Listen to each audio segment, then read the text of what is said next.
Es un momento difícil para Mark Zuckerberg. El fundador y presidente de Facebook se dirige a una audiencia ante el Senado estadounidense. Desde que salió a la luz la enorme malversación de datos privados por parte de Cambridge Analytica, Facebook es blanco de todas las críticas. El careo con los senadores es fruto del tratamiento imprudente de los datos personales de los usuarios e incluso de la sospecha de que dichos datos fueron utilizados con fines políticos. Zuckerberg se muestra arrepentido y admite: No tuvimos en cuenta el alcance de nuestra responsabilidad y eso fue un grave error. Fue mi error y lo lamento. Yo creé Facebook, lo puse en marcha y soy el responsable de lo ocurrido. Zuckerberg se ha preparado bien y se muestra dispuesto a asumir las críticas, pero no hace concesiones. No basta con dar una voz a la gente. Tenemos que asegurarnos de que nadie dañe a otros o desinforme. Y tampoco basta con dar a la gente más control sobre su información. Los informáticos que la gestionan también deben protegerla.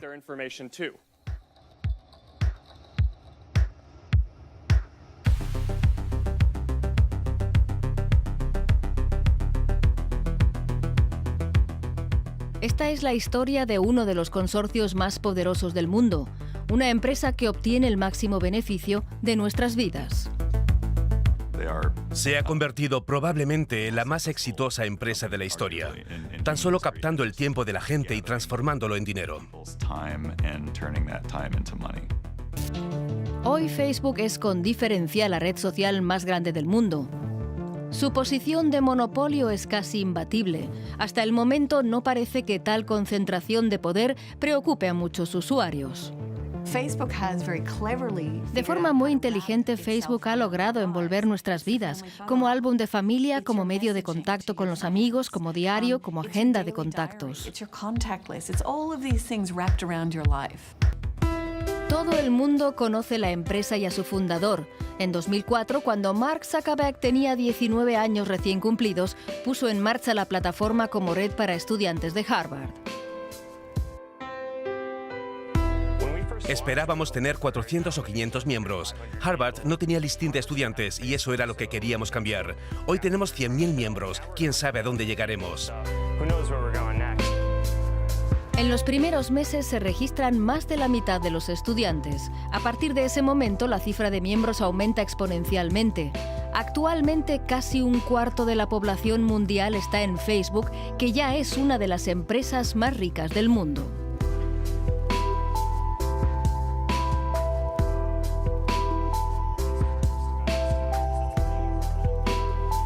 Zuckerberg tiene influencia internacional y actúa según sus propias reglas.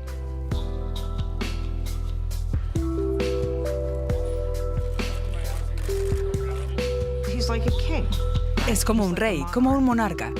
Decide sobre tu vida en Facebook, establece las reglas, pero es un dictador benevolente.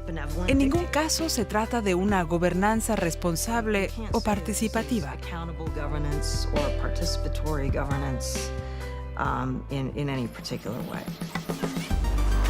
2.000 millones de usuarios no parecen ser suficientes para Facebook. Mark Zuckerberg ya tiene la mirada puesta en los siguientes 1.000 millones. En mercados consolidados como América del Norte o Australia ya se ha alcanzado el límite máximo de crecimiento. Y el mayor potencial está ahora en los países en desarrollo. La gente de Facebook y Google ya está hablando de los últimos 1.000 millones cuando se refiere al Internet que quiere promover en el resto del mundo. Pero es un Internet diseñado por Facebook, atendiendo a sus objetivos. Ese es el proyecto a largo plazo. La mayor parte de las personas en los países en vías de desarrollo acceden a Internet a través de sus celulares. Para este colectivo hay contratos que se conocen como la tasa cero o tasa cero para Facebook. De forma que cuando compras un celular, no pagas por los datos cuando utilizas Facebook. Así que la gente se queda en Facebook y a eso se reduce su mundo en Internet. Solo conocen ese Internet.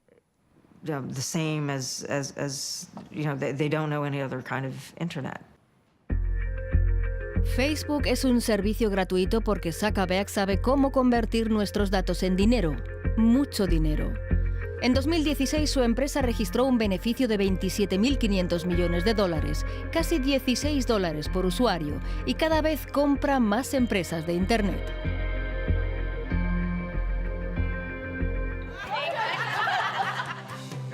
Facebook es sobre todo comunidad. Se trata de lo que hace la gente cuando se une, de conectar a amigos y familias y formar comunidades.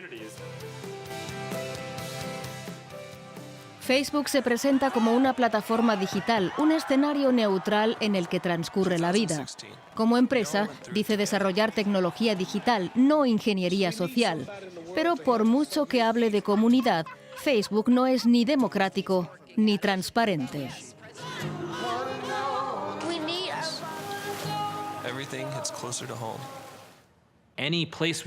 Cualquier lugar al que vayamos que no sea realmente abierto, que no esté gobernado por nosotros, los usuarios. Todo lugar sin rendición de cuentas es un lugar que no nos pertenece realmente. No me malinterprete, podemos usarlo y tiene un cierto valor, pero no se puede entender como un lugar neutral.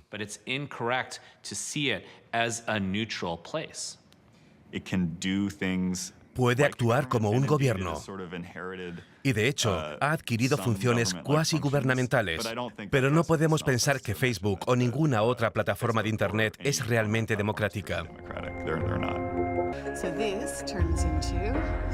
Facebook funciona mediante algoritmos que determinan qué mensajes aparecen en nuestros muros.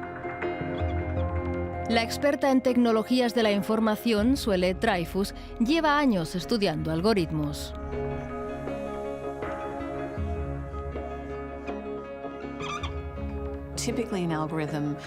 Generalmente un algoritmo se emplea para procesar datos aritméticamente, sumando, por ejemplo. De forma más sofisticada pueden emplearse para reconstruir los procesos de toma de decisión que tienen lugar en el cerebro.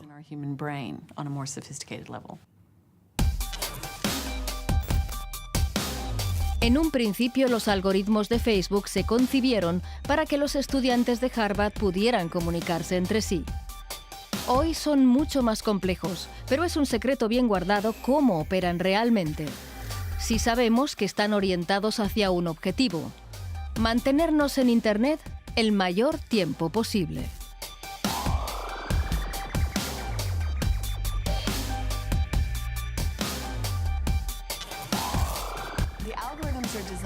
Los algoritmos están concebidos para sernos útiles y ofrecernos información relevante para nosotros, pero no solo nos ayudan. Su función es generar beneficios para Facebook.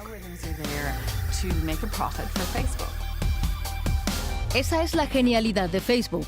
Es una gigantesca agencia de publicidad que usa su plataforma para presentarnos publicidad.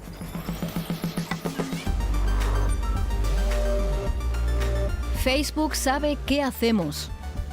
Sabe quiénes son nuestros amigos y qué páginas visitamos. Así puede deducir qué nos interesa y mostrarnos publicidad ajustada a nuestro perfil. Facebook sabe cuál es nuestro estado de ánimo y nuestras convicciones.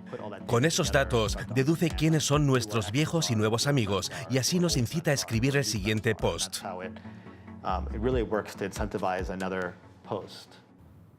Adam Helfgott dirige una empresa de marketing digital en Nueva York. Utiliza una herramienta llamada Facebook Pixel. Con ella identifica a todo aquel que visite su página para colocar luego publicidad a medida en su perfil de Facebook. Si alguna vez entró en Facebook desde su navegador, hay una alta probabilidad de que lo reconozcan. Basta con que alguna vez haya entrado.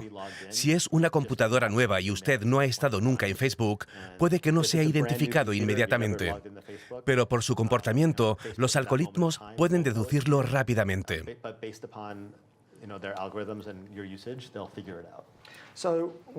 Por tanto, usted puede añadir este fragmento de código en su página web, mediante el que reconocer a las personas para colocarles publicidad a medida en su perfil de Facebook.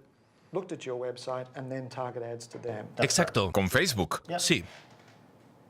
Resulta espeluznante. ¿No hay problemas de privacidad?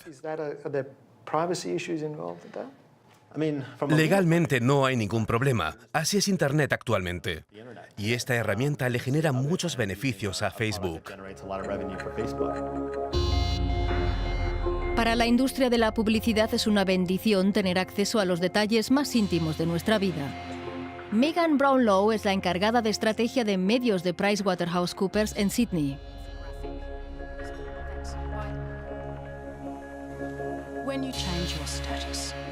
Cuando, por ejemplo, una mujer joven cambia su estado a prometida, de repente recibe anuncios de servicios para novias. Este tipo de datos ofrecen pistas de cuáles son sus verdaderos intereses. Los análisis de consumidores muestran que generalmente no les gusta la publicidad que no es relevante para ellos. Pero si es algo que les gusta, no les molesta tanto, así que en realidad no es algo malo.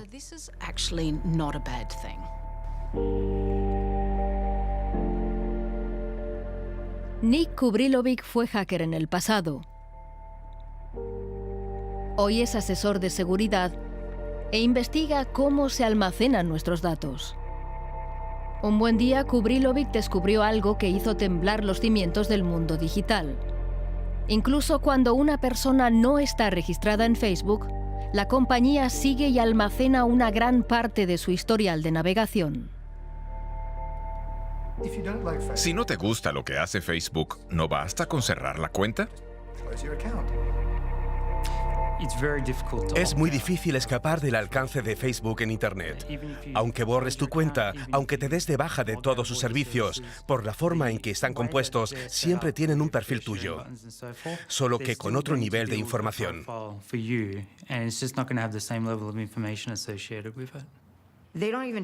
Ni siquiera nos dicen claramente lo que hacen. Nos dicen algunas cosas, pero no tan específicas como para responder a la siguiente pregunta. Si alguien fuese a hacer un expediente sobre mí, basado en lo que Facebook sabe de mí, ¿cómo sería? Yo debería saberlo para fundar mi decisión sobre cómo usar la plataforma. Facebook no solo está influyendo en nuestro comportamiento como consumidores, también está transformando el mundo en el que vivimos.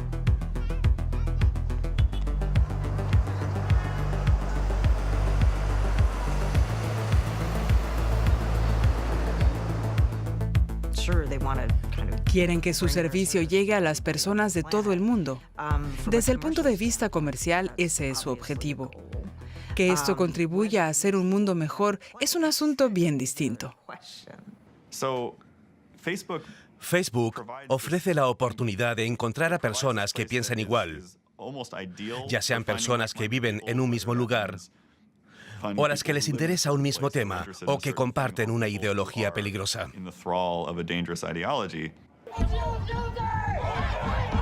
A menudo Facebook recibe críticas por la forma en la que censura publicaciones controvertidas. Cuando una persona marca un post como ofensivo o erróneo, este se envía a un moderador humano que decide si la publicación debe ser censurada o no. Según la propia empresa, revisa 100 millones de publicaciones cada mes. No se puede fijar un estándar común para 1.800 millones de personas. Nuestra fortaleza radica en nuestra diversidad. Lo que configura una comunidad global son también nuestras diferencias fundamentales.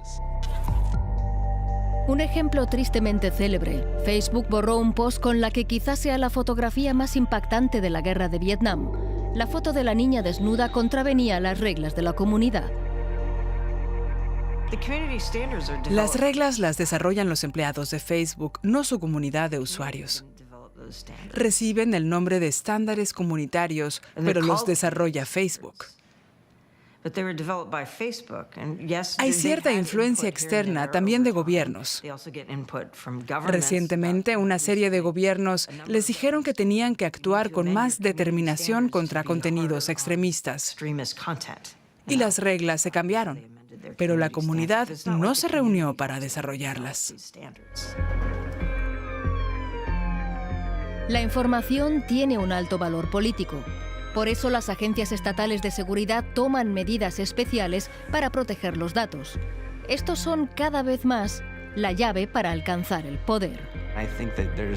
Creo que se puede argumentar que Facebook influyó en las elecciones presidenciales de los Estados Unidos y su resultado. Y creo que la tendencia actual hacia la polarización ideológica se debe en parte, tal vez en gran parte, a Facebook y a sus algoritmos. Cuando Donald Trump se convirtió en candidato para las elecciones presidenciales de los Estados Unidos, pocos analistas creían que pudiera ganar.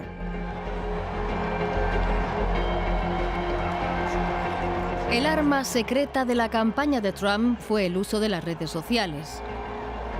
De esa forma pudo dirigirse a sus votantes con una precisión inusitada.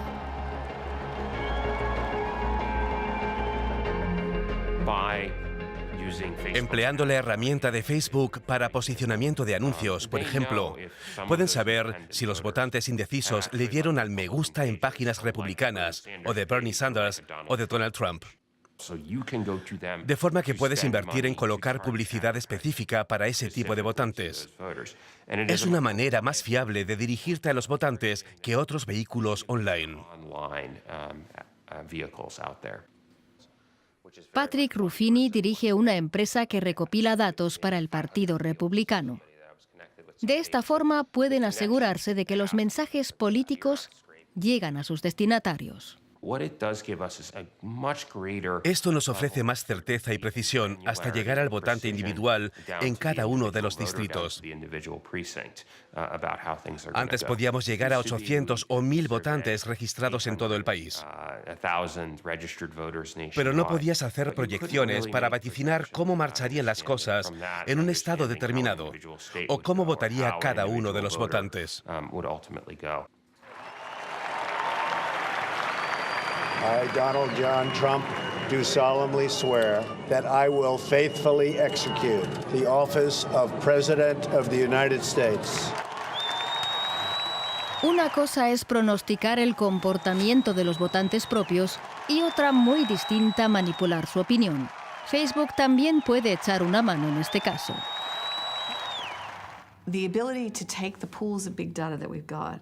La posibilidad de analizar en profundidad los bancos de macrodatos para entender las preferencias de pequeños grupos de consumidores también puede aplicarse a la política. De una forma potencialmente preocupante porque puede permitir a los políticos mentir mejor. No se puede hacer en televisión ninguna declaración política sin que se publique quién la ha pagado. Esos controles son más laxos en la red. Puedo leer una noticia cualquiera sobre un político. La noticia puede ser producida por una tercera página totalmente distinta. Lo que no sé es que esa noticia fue colocada ahí por un operador político que me la ha destinado a mí porque esa información no se revela.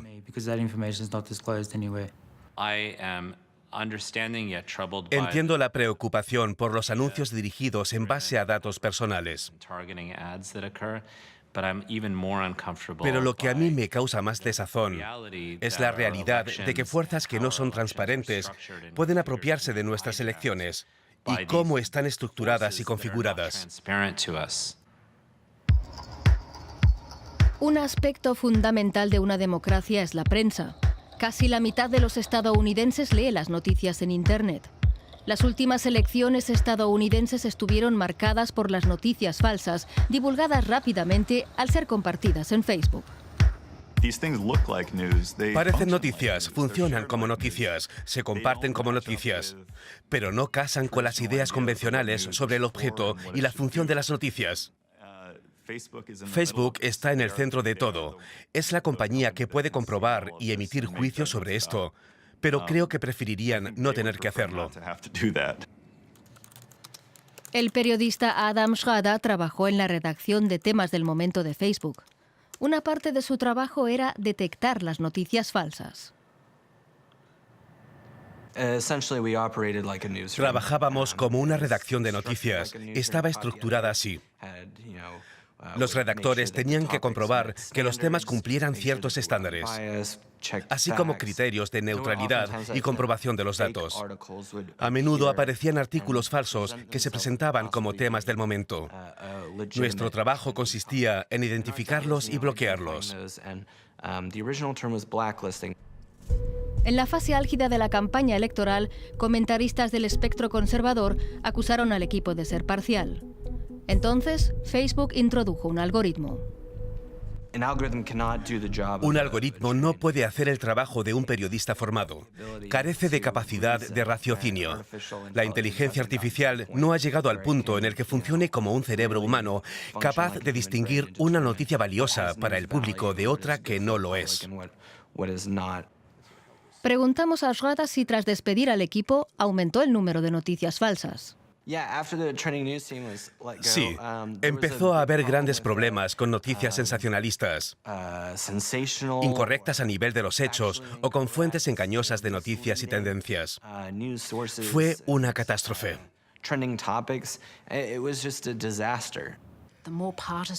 Cuanto más parciales sean las fuentes de las noticias que consumes, menos creerás a los verificadores de datos o a expertos.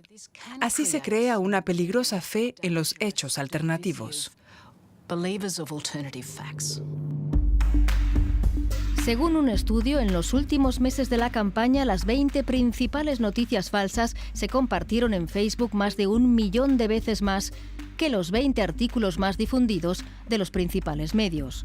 Las noticias falsas suelen publicarse con fines políticos o económicos. Hay muchos que sin ser periodistas publican noticias. No cuentan con el mismo sentido de la responsabilidad. Nos movemos en un espacio por explorar. Necesitamos un amplio debate público sobre este tema porque ha cambiado la naturaleza de las noticias y con ella nuestra realidad como sociedad. And in doing so, it's changed our reality as a society. If you suspect a news story is fake, you can report it. It just takes a few taps. Mark Zuckerberg niega que las noticias falsas hayan influido en las elecciones, pero sí llama a denunciar historias sospechosas. Mark Zuckerberg dijo que no dirige un medio de comunicación, pero creo que no es cierto.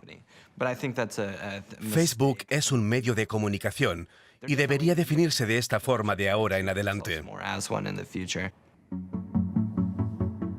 Facebook influye en nuestra forma de entender el mundo. Un estudio de la propia empresa muestra que también puede influir en nuestros sentimientos. Cuando los investigadores de Facebook explicaron cómo manipularon los contenidos de alrededor de 700.000 usuarios para realizar un experimento psicológico sobre estados de ánimo, fueron criticados por jugar con la psicología de la gente sin avisar. Pero ese es el día a día de los algoritmos. Nos cuentan lo que queremos oír para mantenernos conectados y enviarnos publicidad. No creo que debamos ver a Facebook como algo benigno. Creo que influye enormemente en cómo vivimos nuestra vida. Precisamente esto es lo que convierte a esta red en algo tan interesante e importante. Pero si fuera por Mark Zuckerberg, Facebook sería aún más influyente.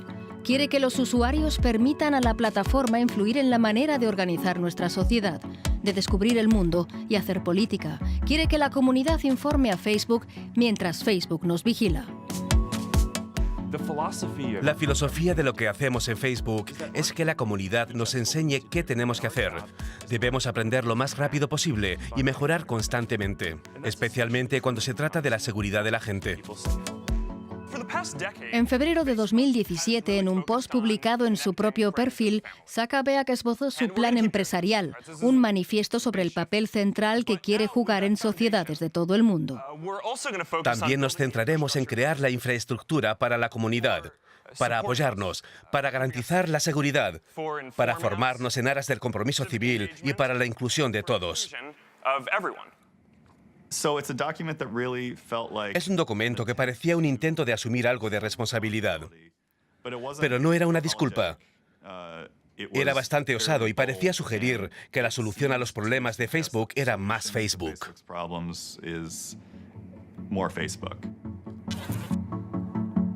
Zuckerberg es muy ambicioso. El progreso necesita humanidad para formar una gran comunidad global, escribe. Facebook puede ayudar a construirla. Quiere ayudar a combatir el terrorismo proporcionando contenidos más variados a través de su servicio de noticias. Parece que para bien y para mal casi no hay límites a la intrusión de Facebook en nuestras vidas. Gracias a quienes quisieron saber qué hacemos en Facebook y por la seguridad de la comunidad. The ability to get big data. La posibilidad de escudriñar todos los aspectos de nuestras vidas recurriendo a los macrodatos proporciona un poder muy especial a las personas u organizaciones que poseen esos datos. Pueden identificar muy rápidamente las costumbres cotidianas de los usuarios. Hay estudios que afirman que más de la mitad de lo que hacemos es repetir esquemas de lo que estuvimos haciendo el día anterior. A partir de ahí, puede predecirse cuál será el comportamiento de las personas en un futuro cercano. Es algo que seguramente inquietará a más de uno que se preocupe por su esfera privada. Facebook está ligado a nuestra vida de una forma mucho más profunda que ninguna otra empresa anterior. Facebook tiene la responsabilidad de informar a la gente sobre qué está ocurriendo con sus datos. A partir de ahí puede establecerse una conversación con la comunidad sobre qué opina la gente del uso que se le está dando a sus datos. Pero a día de hoy no nos están dando suficiente información como para que se produzca este debate. No se pueden recuperar los datos privados. Deberíamos estar protegiéndonos de las consecuencias que podrán apreciarse en 5 o 10 años. Esto me recuerda a la carta que Einstein escribió a Eisenhower para advertirle del riesgo de un holocausto nuclear. No quiero equiparar el nivel de gravedad, pero sabemos que hay un peligro, aunque desconocemos sus dimensiones y sus consecuencias.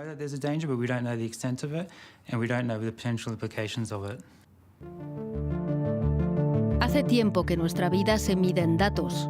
Lo que vemos, con quién hablamos, lo que hacemos, todo se almacena digitalmente. Al entregar nuestra esfera privada a Facebook, hemos convertido a la empresa de Mark Zuckerberg en una de las más poderosas de la historia. La pregunta es, ¿cómo reaccionará Facebook tras el escándalo? ¿Y cómo protegerá mejor a sus usuarios? En el segundo día de audiencia ante el Senado estadounidense, Mark Zuckerberg tiene que hacer concesiones. Ya no basta con asumir las responsabilidades por las negligencias de su compañía. Se muestra abierto a medidas legales, pero matiza. Es inevitable que haya nuevas reglas. No me opongo a una regulación, pero creo que hay que pensar con detenimiento qué reglas se aplican, por las razones expuestas.